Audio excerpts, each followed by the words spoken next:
तो आज के इस वीडियो में हम लोग सॉल्व करने वाले हैं लीड कोड का question number 2918 minimum equal sum of two arrays after replacing zeros. इसमें हम लोग के पास दो एरे गिवन होंगे nums1 और nums2 करके, जिसमें पॉजिटिव इंटीजर्स होंगे। हम लोग को उसमें देखना है कि कहाँ कहाँ पे जीरोस हैं और जीरो को रिप्लेस करना है कोई स्ट्रिक्टली पॉजिटिव इंटीजर्स से, सच दैट कि उसका जो सम हो वो दोनों एरे का इक्वल हो जाए और हम लोग को मिनिमम इक्वल सम रिटर्न करना है। और अगर हम लोग का इक्वल नहीं हो पा रहा है तो हम लोग -1 रिटर्न कर सकते हैं। जैसे एग्जांपल के लिए हम लोग के पास ये nums1 और nums2 वाला एरे गिवन है। यहाँ पे 3 2 0 1 0 मीन्स यहाँ पे ये वाले ज़ीरो को और ये वाले ज़ीरो को रिप्लेस कर सकते हैं हम लोग, और यहाँ पे 6 5 0 तो ये वाले ज़ीरो को रिप्लेस कर सकते हैं।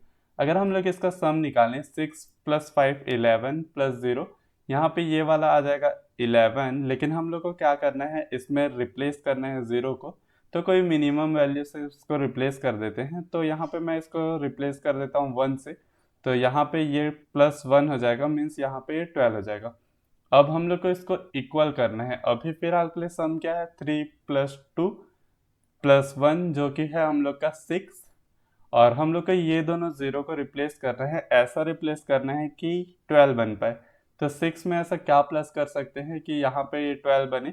तो हम लोग यहाँ पे अगर 6 प्लस कर दें, मीन्स 6 बनाने का हम लोग के पास बहुत तरीका होता है कि हम लोग क्या कर सकते हैं, 1 + 5 कर सकते हैं, या फिर 2 + 4 कर सकते हैं, या फिर कुछ भी इनमें से 3 3 कर सकते हैं। तो इनमें से अगर हम लोग कोई भी नंबर यहाँ पे रखें तो हम लोग इसको इक्वल बना सकते हैं।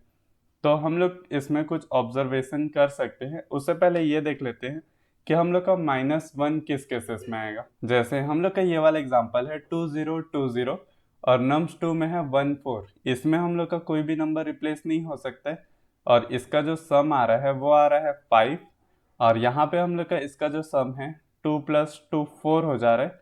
और उसके साथ साथ अपने पास दो जीरो है जिसको रिप्लेस करना है अपने को।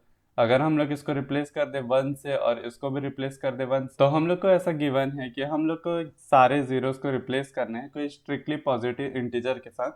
तो हम लोग यहाँ पे 1 1 से अगर इसको रिप्लेस भी कर दें तो यहाँ पे जो वैल्यू आएगा वो 6 हो जाएगा, जो कि 5 से बड़ा होगा। तो हम लोग यहाँ पे रिटर्न कर सकते हैं -1 कि इसको हम लोग इक्वल नहीं बना सकते। अब आप अगर ध्यान से नोटिस करें तो हम लोग यहाँ पे ये देख सकते हैं कि यहाँ पे इसलिए ये प्रॉब्लम हो रहा है कि यहाँ पे ज़ीरो नहीं है, तो हम लोग इसको बढ़ा के और इसको बढ़ा के इक्वल नहीं कर सकते। तो हम लोग कुछ ऐसा इसको सोच सकते हैं कि हम लोग सबसे पहले ये वाले एग्जांपल को मैं अच्छा से लिख लेता हूँ फिर से। तो ये वाले एग्जांपल में हम लोग वापस आ जाते हैं, और यहाँ पे हम लोग देख सकते हैं कि हम लोग क्या कर सकते हैं। ये वाले नंबर को कोई भी इंक्रीजिंग नंबर से रिप्लेस कर सकते हैं, मीन्स कोई भी पॉजिटिव इंटीजर से हम लोग इसको रिप्लेस कर सकते हैं। और वैसे ही ये वाले और ये वाले को भी कोई भी पॉजिटिव इंटीजर से रिप्लेस कर सकते हैं। अब हम लोग को ये बोल रहा है कि मिनिमम इक्वल सम ऑब्टेन करना है। अगर हम लोग को मिनिमम इक्वल सम ऑब्टेन करना है तो हम लोग इसको कुछ ऐसा बोल सकते हैं कि यहाँ पे हम लोग रिप्लेस कर देंगे ज़ीरो को 1 से, तो हम लोग का मिनिमम हो जाएगा 3 2। उसके बाद यहाँ पे 1 1 1, तो यहाँ पे हम लोग इसको मिनिमम से रिप्लेस कर दिए। और वैसे ही उसके बाद वाले को मीन्स 6 5, उसके बाद ये ज़ीरो को भी मिनिमम से रिप्लेस कर देते हैं, तो ये 6 5 1 हो जाएगा। अब हम लोग जब इसको देखें तो यहाँ पे हम लोग का जो नंबर है वो आ रहा है 1 2 3 4 5 6 7 8, और उसके साथ साथ यहाँ पे आ रहा है 12। अब हम लोग को पता है कि हम लोग को 8 को 12 बनाना है। वो इसलिए पता है कि हम लोग यहाँ पे कोई मिनिमम नंबर रखे हैं तब भी इससे नीचे नहीं जा पा रहा है। मीन्स ये 12 ही हम लोग का मिनिमम वैल्यू हो सकता है जिसके इक्वल हम लोग को इसको बनाना है।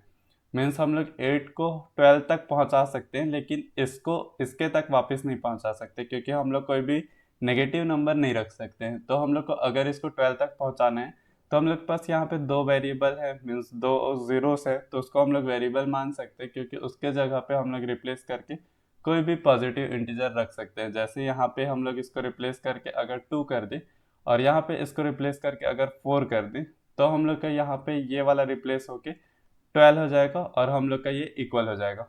लेकिन ऐसा कर पाने के लिए ये हम लोग का मैंडेटरी है कि यहाँ पे जो वैल्यूज हो वो ज़ीरो अवेलेबल हो। अगर ऐसा होता कि यहाँ पे ये 1 1 फिक्स्ड रहता और इसमें ज़ीरो अवेलेबल ही नहीं रहता, तो यहाँ पे ये 8 बनता और यहाँ पे हम लोग कोई भी वैल्यू रख लेते, जैसे कि यहाँ पे अगर 1 2 3 4 कुछ भी रखते, एग्जाम्पल के लिए यहाँ पे 1 रखे हैं तब भी 12 है, और यहाँ पे अगर 0 नहीं रहता तो हम लोग इसको इस तक नहीं पहुँचा पाते और हम लोग डायरेक्टली रिटर्न कर देते हैं -1। लेकिन यहाँ पे हम लोग के पास कोई एक वेरिएबल प्रेजेंट है जिसको हम लोग कितना भी बढ़ा सकते हैं। अगर वो सिंगल वेरिएबल भी रहता मीन्स यहाँ पे ये 2 फिक्स्ड रहता मान लो, और हम लोग के पास सिर्फ एक 0 रहता, तब भी हम लोग इसको कितना भी बढ़ा के 12 बनाने का कोशिश कर सकते थे। तो अब आपको थोड़ा समझ में आ रहा होगा कि हम लोग को क्या करना है। इनमें से सबसे पहले मिनिमम वाला ढूंढना है। मीन्स हम लोग क्या करेंगे, दो वेरिएबल रख लेते हैं जिसमें हम लोग दोनों के लिए वैल्यू रखेंगे। मीन्स एक रख लेंगे sum1 और एक रख लेंगे sum2। मीन्स num1 के लिए sum1, num2 के लिए sum2। और उसके बाद हम लोग रखेंगे 0 का वैल्यू। मीन्स 0 हम लोग का होना ही चाहिए तभी उसको इंक्रीमेंट कर पाएंगे। तो 0 1 में वैल्यू रख लेंगे और 0 2 में।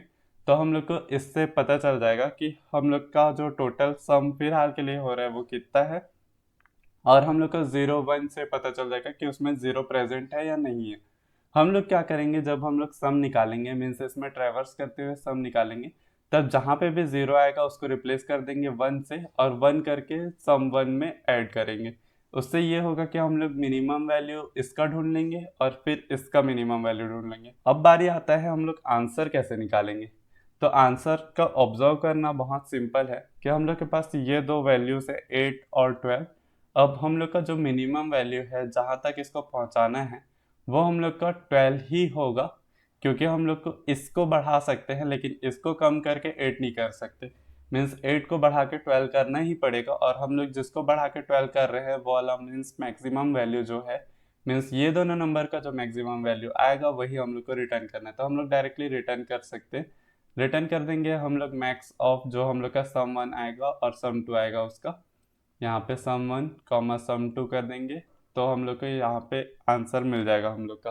अब हम लोग समझ लेते हैं इसके कंडीशंस के बारे में कि हम लोग यहाँ पे मान लेते हैं sum1 हम लोग का आया 8 और sum2 आया हम लोग का 12, क्योंकि हम लोग 0 को रिप्लेस कर दे रहे हैं यहाँ पे 1 से। तो यहाँ पे 8 और 12, यहाँ पे 0 1 मीन्स यहाँ पे आएगा 2 0 है अपने पास तो 2, और उसके बाद 0 2 आएगा हम लोग का 1, क्योंकि हम लोग के पास एक ही 0 है।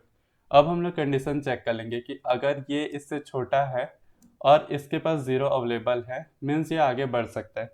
मीन्स हम लोग का सबसे पहला कंडीशन कुछ ऐसा बनेगा कि अगर हम लोग का sum1 जो है वो छोटा है sum2 के, लेकिन हम लोग के पास उसको बढ़ाने के लिए 0 नहीं है। मीन्स 0 1 इक्वल इक्वल टू 0 है, उसको बढ़ाने के लिए अगर 0 नहीं है तब हम लोग रिटर्न कर देंगे -1। रिटर्न कर दे रहे हैं यहाँ पे -1। और वैसे ही अगर हम लोग का sum2 जो है वो छोटा है, मीन्स इसको हम लोग कुछ ऐसा लिख सकते हैं sum2 छोटा है sum1 के, और हम लोग के पास 0 2 में कोई वैल्यू नहीं है उसको बढ़ाने के लिए, 0 2 इक्वल इक्वल टू 0 है, तब हम लोग रिटर्न कर देंगे -1। और अगर ऐसा नहीं हो रहा है मीन्स दोनों केसेस अगर नहीं पहुंच पा रहे, तो हम लोग डायरेक्टली समझ जाएंगे कि हम लोग का जो मैक्सिमम वैल्यू है वो रिटर्न करेंगे। मीन्स ये max of sum1 and sum2। तो चलते हैं अब इसको कोड करते हैं। तो यहाँ पे मैं इसको कोड करने वाला हूँ। सबसे पहले तो हम लोग sum1 और sum2 का वेरिएबल बना लेते हैं। Long sum1 is equal to 0 and sum2 भी हम लोग का 0 होगा। उसके बाद 0 1 और 0 2 रख लेते हैं। लॉन्ग 0 1 इक्वल टू 0 एंड हम लोग का 0 2 इक्वल टू 0। यहाँ पे ये होगा 0 2। अब इसके बाद दोनों हम लोग का एरे को ट्रेवर्स करना है। हम लोग को sum1 और 0 1 में, sum2 और 0 2 में वैल्यूज चाहिए। तो हम लोग ये कर सकते हैं फॉर इंट, यहाँ पे इंट ना करके ऑटो कर देते हैं क्योंकि हम लोग को लॉन्ग नंबर मिल सकते हैं। यहाँ पे num in num1। अब क्या होगा, हम लोग का sum1 में जो भी वैल्यू मिलता जाएगा वो प्लस होते जाएगा, sum1 plus equal to num। और अगर ऐसा हो रहा है कि हम लोग का जो नाम है वो इक्वल टू है 0, मीन्स वहाँ पे वो हम लोग का वेरिएबल वाला वैल्यू होने वाला है, तो हम लोग 0 1 में प्लस इक्वल टू कर देंगे 1। और उसके साथ साथ हम लोग sum1 में भी प्लस इक्वल टू 1 करेंगे कि हम लोग 0 को मिनिमम वैल्यू से रिप्लेस करने वाले हैं जो कि है हम लोग का 1। और वही सेम चीज़ हम लोग num2 के लिए भी करने वाले हैं। तो यहाँ पे मैं इसको कॉपी कर लेता हूँ। और यहाँ पे कर देते हैं पेस्ट, और यहाँ पे for auto num in num2, उसके बाद हम लोग का sum2 में वैल्यू जाएगा और उसके साथ 0 2 और sum2 में +=1 हो जाएगा। अब हम लोग के यहाँ पे दोनों sum1 और sum2 का वैल्यू मिल गए हैं। अब हम लोग अपनी कंडीशन लिखते हैं। यहाँ पे मैं इसको ऊपर करने के लिए स्पेस डाल देता हूँ। अब यहाँ पे हम लोग का सबसे पहला कंडीशन ये था कि अगर हम लोग का sum1 छोटा है sum2 से और हम लोग का sum1 में कोई वेरिएबल ही नहीं है बढ़ाने के लिए, मीन्स हम लोग का 0 1 जो है वो == 0 है, तब हम लोग यहाँ पे रिटर्न कर सकते हैं -1, रिटर्न कर देंगे -1। और अगर ऐसा है कि हम लोग का sum2 जो है वो छोटा है, sum2 < sum1, और हम लोग का sum2 में कोई वेरिएबल नहीं है आगे बढ़ाने के लिए, मीन्स sum2 मीन्स 0 = 0 है, तब हम लोग रिटर्न कर देंगे -1। और अगर हम लोग का रिटर्न -1 नहीं हो रहा है, मीन्स वो बढ़ के मैक्स वाले वैल्यू तक पहुंच पाएगा, मीन्स हम लोग रिटर्न कर सकते हैं डायरेक्टली, रिटर्न कर देंगे मैक्स ऑफ sum1, sum2। इसको एक बार रन करके देख लेते हैं। यहाँ पे मैं इसको कॉमा को ठीक कर लेता हूँ, ये स्पेसेस हटा देते हैं और इसको एक बार रन करके देखते हैं। तो यहाँ पे ये हम लोग का nums1 और nums2 है, तो यहाँ पे मैं इसमें s लगा देता हूँ। तो यहाँ पे हम लोग के दोनों केसेस एक्सेप्ट हो चुके हैं, इसको कर देते हैं सबमिट। तो यहाँ पे हम लोग का कोड भी सबमिट हो चुका है। थैंक्स फॉर वॉचिंग, मिलते हैं नेक्स्ट वीडियो में। Got a monster inside of me, you better watch out if you ignite me. There's a road ahead, a full prophecy to be the greatest beast the world has ever seen.